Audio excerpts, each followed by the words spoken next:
នសំចិត្តលួចស្នេហ៍អូនតែម្នាក់ឯងទ្រូងអើយចំបែងមិនដឹងជាថ្លែងប្រាប់អ្នកណាលួងចិត្តខ្លួនឯងស្រមៃថា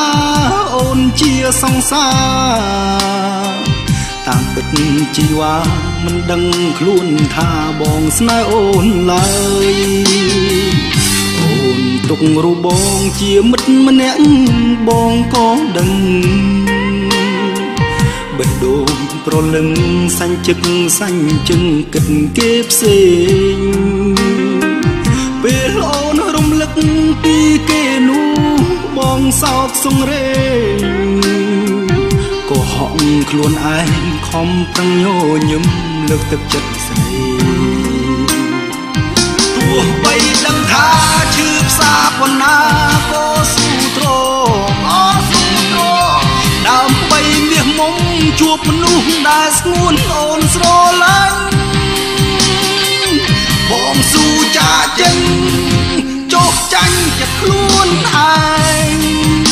លាក់ខ្លួនអោបទុកចំបែងកុំតអនុស្សាវរីយ៍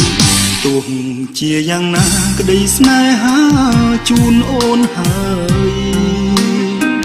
ជូនពោត្រានត្រើយបានក្តីសុខនឹងគេចូល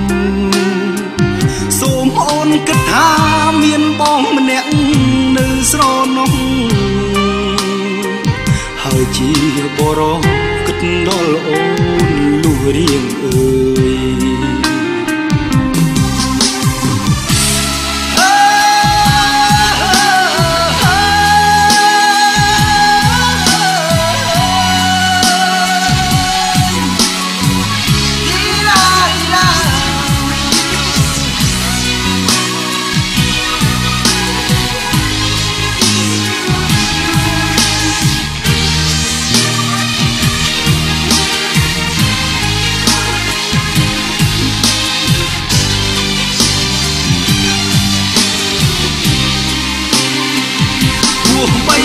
ថាឈឺផ្សាប៉ុណ្ណាក៏ស៊ូទ្រាំដើម្បីមាសមុំជួបមនុស្សដែលស្ងួនអូនស្រឡាញ់បងស៊ូចាចេញចុះចាញ់ចិត្តខ្លួនឯ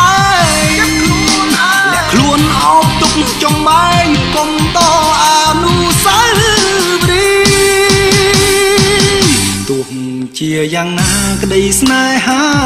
ជូនអូនហើយជូនពោត្រានត្រើយបានក្តីសុខនឹងគេចូលសូមអូនគិតថាមានបងម្នាក់នៅស្រណោះហើយជាបរោះគិតដល់អូនលុះរៀងអើយហើយជាបរោះគិតដល់